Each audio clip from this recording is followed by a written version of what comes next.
ছাত্ৰ-ছাত্ৰীসকল মই মৌচুমী তোমালোক সকলোকে জনাক মৌচুমী ইকো ক্লাছলৈ স্বাগতম জনাইছোঁ আশা কৰোঁ তোমালোক সকলো কুশলে আছা পৰীক্ষা যেহেতু ওচৰ চাপিছে মই আশা কৰোঁ যিমানখিনি ছাত্ৰ-ছাত্ৰীয়ে পঢ়ি আছা ভালদৰে তোমালোকে ৰিভিজন কৰা মই আশা কৰোঁ যিমানখিনি ছাত্ৰ-ছাত্ৰী আমাৰ কোৰ্ছৰ লগত জড়িত হৈ আছে মেথছৰ পেপাৰখন অলমোষ্ট যেহেতু কৰাই হৈ গৈছে এতিয়া তোমালোকৰ কাম হৈছে ৰিভিজন কৰা যিমানখিনি কৰোৱা হৈছে সেইখিনিৰ ভিতৰতে তোমালোকে কুৱেশ্যন পাবা এইটো নকওঁ যে যেনে ধৰণৰ কুৱেশ্যনখিনি কৰাইছোঁ ধৰি লৈছোঁ আজি এই কুৱেশ্যনটোতে ইয়াত 14 - 3 এই সংখ্যাকেইটাই যে আহিব সেইটো নহয় ঠিক আছে এনেকুৱা টাইপৰ কুৱেশ্যন আহিব বুজি পালানে তোমালোকৰ কলেজতো যিখিনি কৰাই আছে সেই টাইপৰহে কুৱেশ্যন আহিব বুকছত যিখিনি আছে তেনেকুৱা টাইপছৰ আহিব ঠিক আছে এনেকুৱা নহয় যে মেথছটো মুখস্থ কৰি পেলাই পৰীক্ষাত যাম সেইটো নকৰিবা যিমান পাৰা প্ৰেক্টিছ কৰা ৰিভিজন কৰা গোটেই সিলেবাসখন যদি তোমালোকে কভাৰ কৰিবলৈ চোৱা এতিয়া বহুতখিনি ছাত্ৰ-ছাত্ৰীৰ মেক্সিমামৰ প্ৰব্লেম এইটো হৈছে যে এক্সাম পালেহি আমি আগতে নোটছ নবনালোঁ এতিয়া কি হ'ব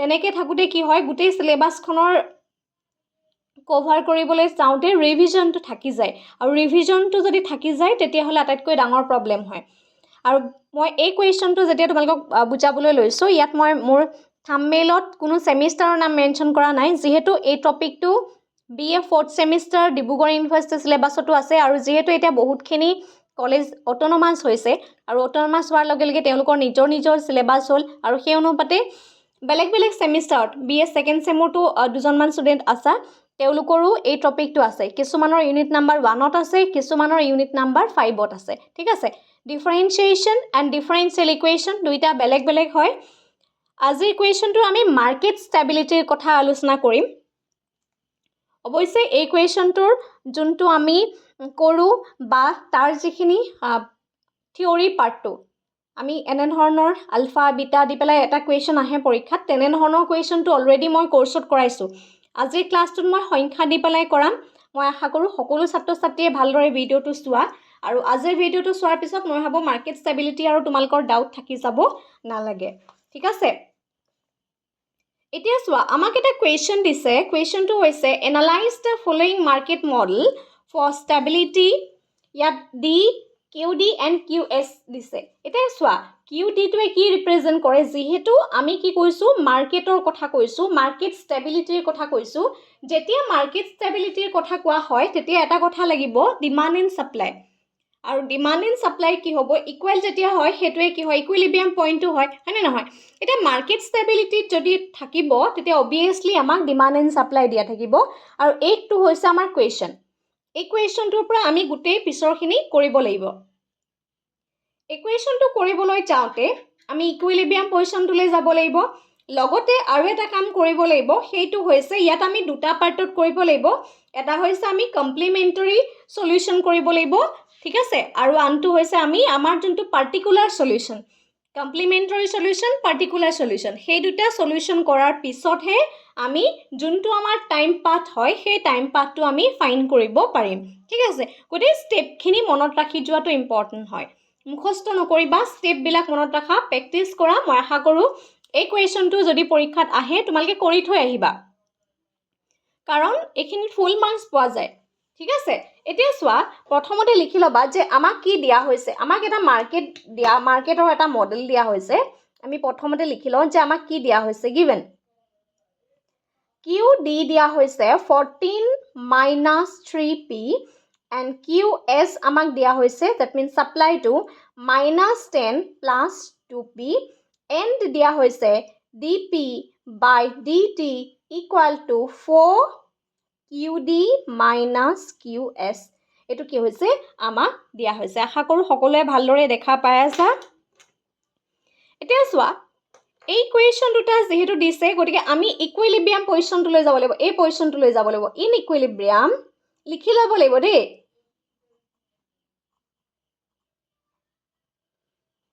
ইন ইকুইলিব্ৰিয়াম যেতিয়া আমি ইকুইলিব্ৰিয়ামলৈ যাম DP DT ঠিক আছে 4 লিখা ইয়াত যে QD আছে তুমি QD নিলিখিবা QD জেগাত আমাক এটা ফাংচন দিয়া হৈছে সেইটো কি দিছে QDৰ জেগাত আমাক দিছে এইটো কাৰ্লি ব্ৰেকেট লিখি লোৱা 14 - 3P ব্ৰেকেট ক্লোজ এইটোৱে কি বুজাইছে QD বুজাইছে ঠিক আছে তাৰপিছত ইয়াত মাইনাছ চাইন এটা আছে দেখিছানে ইয়াত তুমি মাইনাছ চাইন দিয়া মাইনাছ চাইন দিয়াৰ পিছত QS লিখা আছে, গতিকে QSটো লিখিম।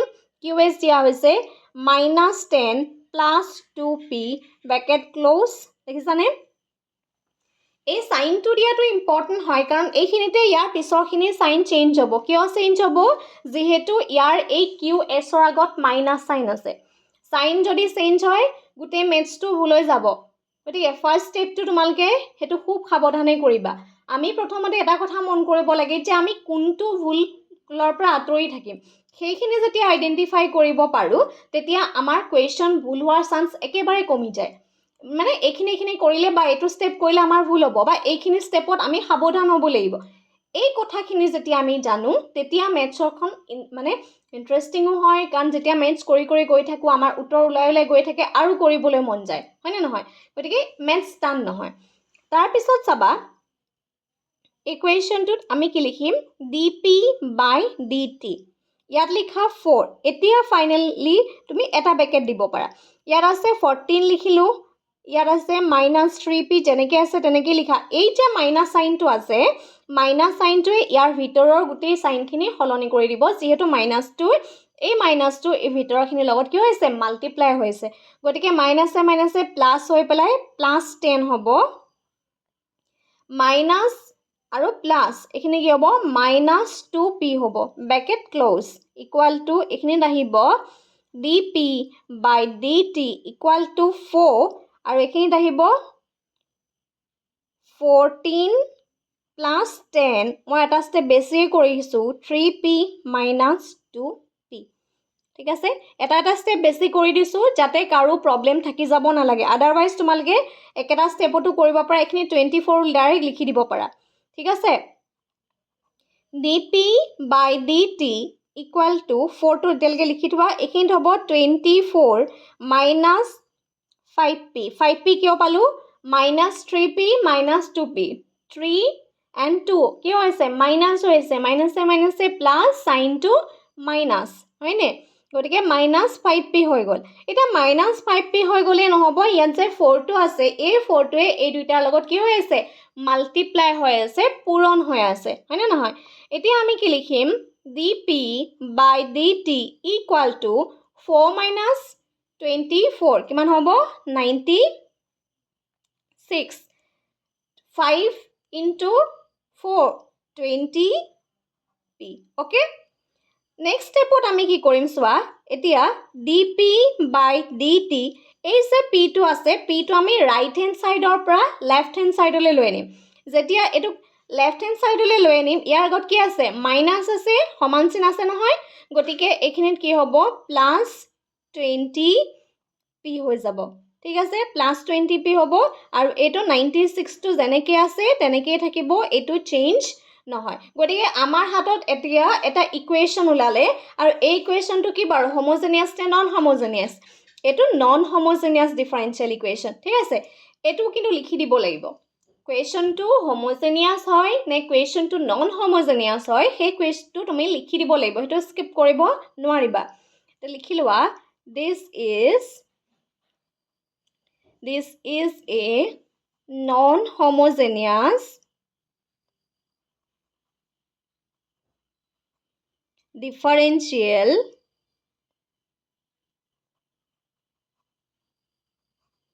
equation. Okay? This is a non-homogeneous differential equation. যেতিয়া non-homogeneous differential equation আমি পালোঁ, non-homogeneous differential equation পোৱাৰ পিছত আমাৰ আৰু এটা কাম হ'ল যে এতিয়া আমি ফাইণ্ড কৰিব লাগে কমপ্লিমেণ্টাৰী সলিউশ্যন। মই কৈছোঁ যে দুটা পাৰ্টত কৰিম। এটা হৈছে ফাৰ্ষ্ট পাৰ্টটো হৈছে কমপ্লিমেণ্টাৰী সলিউশ্যন, নেক্সট পাৰ্টটো হৈছে আমাৰ কি? Particular solution. ঠিক আছে? এতিয়া আমি ফাৰ্ষ্ট কৰিম কমপ্লিমেণ্টাৰী সলিউশ্যন। লিখি লোৱা, টু ফাইণ্ড complementary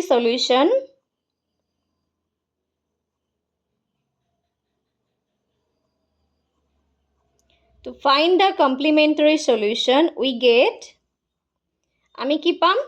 যেতিয়া আমি কমপ্লিমেণ্টাৰী এটা সলিউশ্যন পাম, dp/dt +20p ইকুৱেল টু 0। যিহেতু আমি কমপ্লিমেণ্টাৰী সলিউশ্যন কৰিছোঁ, এতিয়া আমি 96 নিদিওঁ। ঠিক আছে? গতিকে আমি কি লিখিম? 0 লিখিম। 0 লিখাৰ পিছত নেক্সট ষ্টেপটোত dp by dt দেখিছা এই যে 20pটো আছে দেখিছানে এইটোক আকৌ আমি লেফট হ্যান্ড সাইডৰ পৰা আকৌ কি হলে লব লাগিব ৰাইট হ্যান্ড সাইডলৈ লৈ যাব লাগিব যেতিয়া ইয়াক আমি মানে পজিশন চেঞ্জ কৰিম পজিশন চেঞ্জ কৰাৰ লগে লগে obviously আমাক ইয়াত ইকুৱেশ্যন আছে ইকুৱেশ্যন চেঞ্জ হোৱাৰ লগে লগে এটো প্লাস আছে প্লাসটো এফালে নিয়া লগে লগে কি হ'ব -20p হৈ যাব ঠিক আছে মাইনাস কিয় হৈছে যেহেতু ইয়াক আমি পজিশন চেঞ্জ কৰিলো পজিশন চেঞ্জ কৰাৰ লগে লগে ইয়াক আমি লেফট হ্যান্ড সাইডৰ পৰা ৰাইট হ্যান্ড সাইডলৈ কনভাৰ্ট কৰিলো কনভাৰ্ট কৰাৰ কাৰণে +20p আছে +20p টুত -20p হৈ গৈছে আই হোপ একলৈকে ক্লিয়াৰ হৈছে নেক্সট ষ্টেপত এই যোনটো ইকুৱেশ্যন আছে সেই ইকুৱেশ্যনটোত আমি ইয়াত আছে সোৱা ইয়াত আছে dp ইয়াত যে p টো আছে p টোক তুমি তললৈ আনিব লাগিব ঠিক আছে এতিয়া আমি কি লিখিম dp ইয়াত আছে এতিয়া এই dt টো তুমি কি হলে লৈ যোৱা সাইডলৈ লৈ যোৱা আৰু যদি এটা স্টেপ কৰি দিব লগা হয় তেতিয়া হলে চাবা আমি ক্ৰস কে যদি মাল্টিপ্লাই কৰো তেনেকুৱা হৈ যায় মানে ইয়াত p টো dp equal to minus আছে নহয় দেখিছানে মানে ইয়াত এনেকুৱা হৈছে 20p by 1 হৈ আছে হয় নহয় এটো আমি নাপাটো আৰু ঠিক আছে একেবাৰে সৰুতে পাতে এটো নাপাটো ঠিক আছে এতিয়া নেক্সট ষ্টেপত আমাক কি বিচাৰিছে ইয়াত t আসলে ঠিক আছে ইয়াত t আছে dp by dt এটো p নহয় এতিয়ালৈকে p পাতা নাই নেক্সট ষ্টেপত এই ইকুৱেশ্যনটোত চাবা ই তললৈ আহিব dp এই p টো ইয়ালে আনিম ঠিক আছে কাৰণ যেহেতু ৰিজাল্টটো একে থাকিব আৰু ইয়াত আমি কি লিখিম -20dt ঠিক আছে এই d টো ওপৰলৈ গুছি গল ঠিক আছে a টো ওপৰলৈ গল ঠিক আছে সাইডলৈ হাইলে হেকানে ক্ৰস হৈ গল ঠিক আছে আৰু dp by dt এতিয়া ইয়াক আৰু সহজ কেনেকৈ লিখিব পাৰো 1/p dp equal to -20dt ঠিক আছে এনে ধৰণৰ আমি লিখিব পাৰো ঠিক আছে এতিয়া নেক্সট আৰু এটা বেস লৈছো আমি এতিয়া আমি নেক্সট ষ্টেপত কি কৰিব লাগিব আমি ইন্টিগ্ৰেশন কৰিব লাগিব ঠিক আছে ডিফাৰেন্সিয়েল ইকুৱেশ্যনত আমি ইন্টিগ্ৰেশন কৰিব লাগে আৰু ইন্টিগ্ৰেশন কৰিব লগা হোৱাৰ কাৰণে আমি লিখি লব লাগিব taking integral both side taking integral both side we get আমি কি পাম যেতিয়া আমি ইন্টিগ্ৰেল কৰিম কোনটো ফৰ্মত কৰিম যেহেতু আমি কৰি থৈ আহিলো 1/p dp equal to -20 টো বাহিৰ ওলাই যাব আৰু only dt থাকি যাব ঠিক আছে কোনটো ফৰ্ম সোৱা এই ফৰ্মটোকে কৰিলো যেহেতু -20 টো আমি বাহিৰত লাই dt টো ফৰ্মটোৱে কৰিম ঠিক আছে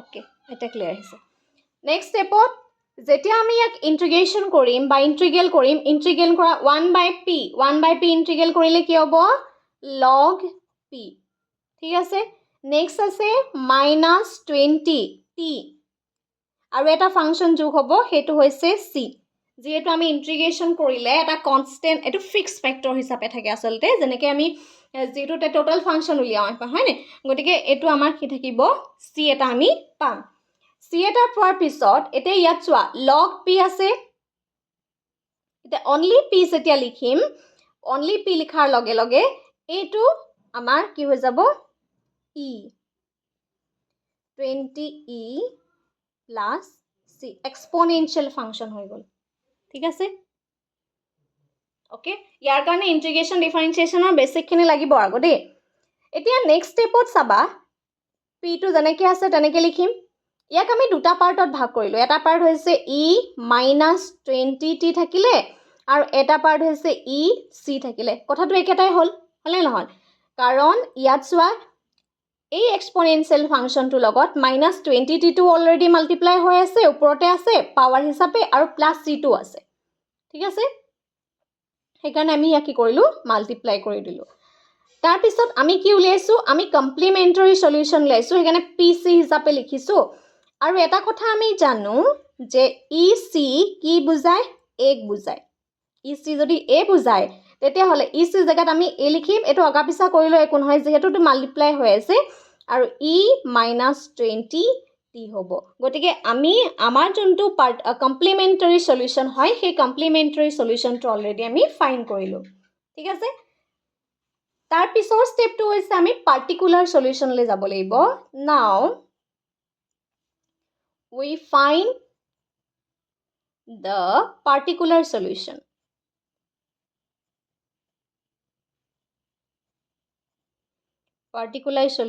we get আমি কি পাম dp by dt equal to 0 ঠিক আছে dp by dt equal to 0 এতিয়া চাবা ইয়াত আমি কিন্তু আমাৰ যেটো অৰিজিনাল ফাংচন আসলে dp by dt plus কি আসলে 20p equal to 96 এটো কিন্তু কমপ্লিট লিখিব লাগিব ঠিক আছে ডিফাৰেন্সটো মন কৰা যেতিয়া পাৰ্টিকুলাৰ সলিউশ্যন কৰিবা তেতিয়া গোটেই ফাংচনটো লিখিব নালাগে যেতিয়া কমপ্লিমেণ্টাৰী সলিউশ্যন কৰিবা তেতিয়া গোটেই ফাংচনটো লিখিব নালাগে ডিফাৰেন্সটো মন কৰিবা কিন্তু যেতিয়া তাক আমি পাৰ্টিকুলাৰ সলিউশ্যনলৈ লৈ যাম পাৰ্টিকুলাৰ সলিউশ্যনলৈ লৈ গ'লে কিন্তু আমি গোটেই ফাংচনটোৱে লিখিছো ক্লিয়াৰ হৈছে এতিয়া এই ফাংচনটো যেহেতু আমি ধৰি লৈছো দেই লেট আমি লেট হিচাপে ধৰি লৈছো dp by dt equal to 0 যেহেতু dp by dt equal to 0 বুলি আমি ধৰি লৈছো গতিকে dp by dt জায়গাত আমি কি লিখিম ডাইৰেক্ট 0 বুলি লিখিব পাৰিম ঠিক আছে তাৰ পিছতে লিখিম আমি 20p equal to 96 ঠিক আছে তাৰ মানে আমাক p ৰ ভ্যালুটো লাগিব p ৰ ভ্যালুটো কিমান হ'ব 96 by 20 96 এ 20 ক মাল্টিপ্লাই ডিভাইড কৰা প্ৰথমতে 4 বাৰ যাব 80 হ'ব বাকি কিমান থাকিব 16 থাকিব 16 থাকিলে পইণ্ট আহিব 0 আহিব 168 হ'ব ঠিক আছে 160 হ'ব 160 20 হলে 8 হ'ব that means 4.8 বুজি পাইছ না কেনে কৈছো চোৱা এপিনে 96 20 প্ৰথমতে কেবাৰ যাব 4 বাৰ যাব 80 হ'ল 61 আহিলে ইয়াত পইণ্ট দিলো 0 আহিলে 8 বাৰ গ'ল 160 বুজি পালানে হৰণটো কেনে কৰিছো ঠিক আছে এতিয়া আমি কমপ্লিট সলিউশ্যন লৈ যাম সো therefore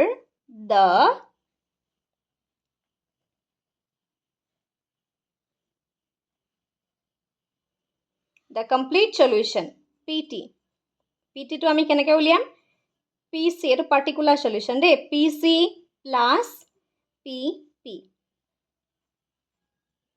pc আমি কিমান পাইছিলো a e minus 20t particular সলিউশ্যনটোত আমি কিমান পালো 4.8 এতিয়া আমাৰ এটা প্ৰবলেম হল সেই প্ৰবলেমটো হৈছে a আমি a ৰ ভ্যালুটো নাজানো এতিয়ালৈকে a ৰ ভ্যালুটো উলিয়াব লাগিব a ৰ ভ্যালুটো নুলিয়ালে নহব থাৰ্ড স্টেপত কি মনত ৰাখিবা থাৰ্ড স্টেপত মনত ৰাখিব লাগিব যে আমি কোৱেশ্চনটো এনে ধৰণে কৰি থৈ আহিব নোৱাৰো আমাক যোনটো a আমি ধৰি লৈছো আমিটো a ৰ ভ্যালুটো নাজানো গতিকে আমি a ৰ ভ্যালুটো উলিয়াই ল'ব লাগিব now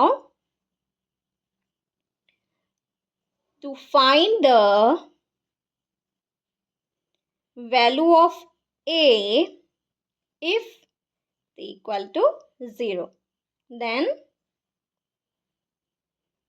pt equal to 0 এই pt জায়গাত 0 বা যেহেতু আমি t ৰ ভ্যালুটো কি কৰিলো 0 বুলি ধৰি ললো গতে pt জায়গাত আমি এই t জায়গাটোত আমি এটা কি লিখিম 0 বহাই দিব পাৰো এতিয়া চাবা সলিউশ্যনটোত আমি কিমান পাইছিলো a e minus 20t plus 4.8 okay এটা t জায়গাত 0 আহিব এটো এনেকৈ থাকিব e minus 20 ইয়াৰ ওপৰত কি আহিব 0 আহিব plus 4.8 থাকিব ঠিক আছে p 0 আহিব এটা ইয়াত only a হ'ব a কিয় হ'ব চোৱা যেহেতু এই এক্সপোনেনশিয়াল ফাংচনটোৰ ওপৰত 0 মাল্টিপ্লাই কৰিলো আলটিমেটলি গুটেটো 0 হৈ গল হয়নে 0 পাৱাৰ 0 হৈ গল 0 হলে 1 হয় গতে আমি only a হে লিখিম ঠিক আছে only a লিখিম গটিকে 4.8 আহিব 4.8 আহিব এতিয়া এই a ৰ ভ্যালুটো লাব লাগে a টো এফালে লৈ আনিলো মাইনাস a হল যেহেতু চাইন চেঞ্জ হল p টো এফালে লৈ যোৱা minus p 0 plus 4.8 এতিয়া ইয়াৰ আগত যে মাইনাছ এ আছে, গতিকে এইটোৱে আমাক প্ৰব্লেম কৰিছে। আমি এইটো মাইনাছটো নোহোৱা কৰি দিওঁ আহা। মাইনাছটো নোহোৱা কৰিলে ইয়াত মাইনাছ এটা কমন লৈ ল'লোঁ। মাইনাছটো যেতিয়া কমন লৈ ল'ম তেতিয়াহ'লে হ'ব এইটো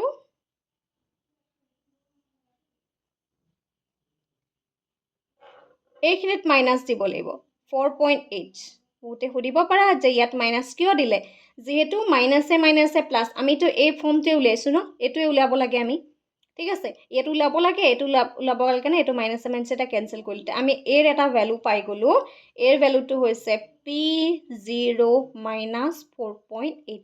মাইনাছ কিয় পালোঁ গম পালানে? কাৰণ আমি এই ইকুৱেশ্যনটোত আমি প্লাছ আছিলে, গতিকে এইখিনি মাইনাছ দিলোঁ, কাৰণ মাইনাছে প্লাছ হ'বগৈ লাগে। ঠিক আছে, এইখিনিলৈকে যেতিয়া হৈ গ'ল, হৈ যোৱাৰ পিছত আমি আমাৰ যোনটো ৰিকুৱাৰ্ড টাইম পাৰ্ট হয়, সেই ৰিকুৱাৰ্ড টাইম পাৰ্টটো পাই যাম। So the required time part is PT equal to, এইটো ব্ৰেকেট দিবা দেই, P0 minus 4.8। এইটো কি হৈছে? এৰ ভেলু। এই এৰ ভেলুটো ওলাইছে। ঠিক আছে, এৰ ভেলুটো ওলাইছে। তাৰপিছত দিব লাগিব -20t। এইটো এইট হৈ যাব নোৱাৰা, এইটো দি দিব লাগিব 4.8 প্লাছ 4.8। এই ফৰ্মটো দেখিছানে? এই ফৰ্মটোলৈ আমি যাব লাগিব। কমপ্লিট সলিউশ্যনটো কোনটো আছিলে? এইটো আছিলে। কিন্তু আমি এনেধৰণে পৰীক্ষাত পাতি থৈ আহিব নোৱাৰোঁ। কিয় নোৱাৰোঁ? কাৰণ এতিয়া এই সলিউশ্যনটোলৈকে আমি এৰ ভেলুটো জনা নাছিলোঁ, আৰু সেইকাৰণে আমি এই যে এৰ বুলি পাতিছিলোঁ, এই জেগাত এৰ ভেলুটো যে আমি উলিয়ালোঁ, এই ভেলুটো আমি বঢ়াই দিব লাগিব। ঠিক আছে, এৰ ভেলুটো বঢ়াই দিলেহে আমি আমাৰ যোনটো কমপ্লিট টাইম পাৰ্ট হ'ব, সেই কমপ্লিট টাইম পাৰ্টটো আমি ফাইণ্ড কৰিব পাৰিম। এনেধৰণেই এই কুৱেশ্যনটো ছল্ভ কৰে। মই ইয়াৰ আলফা বিটা ইউজ কৰি পেলাই যোনটো মেথছ হয়, সেই মেথছটো অলৰেডি কোৰ্চৰ ভিতৰত কৰাইছোঁ। আৰু কেতিয়াবা পৰীক্ষাত আলফা বিটা ইউজ কৰি পেলাই বা গ্ৰামা তেনেধৰণৰ সংখ্যা ব্যৱহাৰ কৰিও, এলফাবেট ব্যৱহাৰ কৰি, সংখ্যা বুলি ক'লে ভুল হ'ব, তেনেধৰণৰ এলফাবেট ব্যৱহাৰ কৰিও মেথছ পৰীক্ষাত অহা দেখা পোৱা যায়। আৰু কেতিয়াবা এনেধৰণৰ নিউমেৰিকেল কুৱেশ্যনো আহে। গতিকে দুইটা কুৱেশ্যনেই তোমালোকে প্ৰেক্টিছ কৰিবা, বেছি টান নহয়। মাত্ৰ মনত ৰাখিবা যে আমি ষ্টেপকেইটা কেনেকৈ যাম। আকৌ কৈছোঁ, প্ৰথম ষ্টেপটো হ'ব যে আমি ইয়াৰ ইকুইলিব্ৰিয়াম পইণ্টটো চাম। তাৰপিছতে আমাক যোনটো কমপ্লিমেণ্টাৰী সলিউশ্যন লাগিব সেইটো চাম। তাৰপিছত কমপ্লিমেণ্টাৰী সলিউশ্যনটোত এটা আমাক কথা আছে, সেইটো হৈছে ইণ্টিগ্ৰেশ্যন। আমি কমপ্লিমেণ্টাৰী সলিউশ্যন কৰিবলৈ যাওঁতে আমি ইণ্টিগ্ৰেশ্যনৰ সহায় ল'ম, মানে ইণ্টিগ্ৰেল কৰিম। ঠিক আছে, নেক্সট পাৰ্টটো হৈছে আমি তাৰপিছত পাৰ্টিকুলাৰ সলিউশ্যন যাম। পাৰ্টিকুলাৰ সলিউশ্যনটো যেতিয়া কৰিবা, তেতিয়া আমি অৰিজিনেল এই যোনটো ফাংচন পাম, সেই গোটেই ফাংচনটোৱে ইয়াত কৰিব লাগিব। ঠিক আছে, স্কিপ নহ'ব ইয়াতো। তাৰপিছত complementary solution and particular solution, এই দুইটা সলিউশ্যন লগাই আমি এটা কমপ্লিট সলিউশ্যন পাম। কিন্তু এই যোনটো কমপ্লিট সলিউশ্যন হয়, সেই কমপ্লিট সলিউশ্যনটোতো আমি আনচাৰটো নাপাওঁ। কিয় নাপাওঁ? কাৰণ ইয়াত এ এটা থাকিব, আৰু এৰ ভেলুটো কি আমি তেতিয়ালৈকে জানা নাই। আৰু সেইকাৰণে আমি এৰ ভেলুটো উলিয়াবলৈ যাম, আৰু এই ভেলুটো ওলোৱাৰ পিছত এই ফৰ্মটোতহে আমি লাষ্টৰ কুৱেশ্যনখিনি বঢ়াম। মানে এইটো একেই আছে, দেখিছেনে? টাইম পাৰ্টটো একেই আছে। জাষ্ট আমি এই জেগাত এই যোনটো ভেলু, এই ভেলুটো বঢ়াই দিলোঁ। বাকী পজিশ্যনটো যেনেধৰণে আছে তুমি তেনেধৰণেই তাক ৰাখি দিবা, এইটো চেঞ্জ নহয়। আৰু এইটো পাৱাৰত থাকিব, -20t পাৱাৰত থাকিব। জাষ্ট ইমানখিনি ষ্টেপ মনত ৰাখা, প্ৰেক্টিছ কৰা। আকৌ কৈছোঁ, মেথছ মুখস্থ কৰা নহয়, 2-3বাৰ প্ৰেক্টিছ কৰিলে ধুনীয়াকৈ পাৰি যাবা। ঠিক আছে, কুৱেশ্যনটো বুজি পালানে? এটা কমেণ্ট কৰি জনাবা। আৰু যদি কোৰ্চত জইন হ'ব বিচাৰিছে, স্ক্ৰীনত যোনটো হোৱাটছআপ নাম্বাৰ দিয়া আছে তাত তোমালোকে কণ্টেক্ট কৰিব পাৰিবা। আজিলৈ ভিডিঅ'টো ইমানেই, ধন্যবাদ।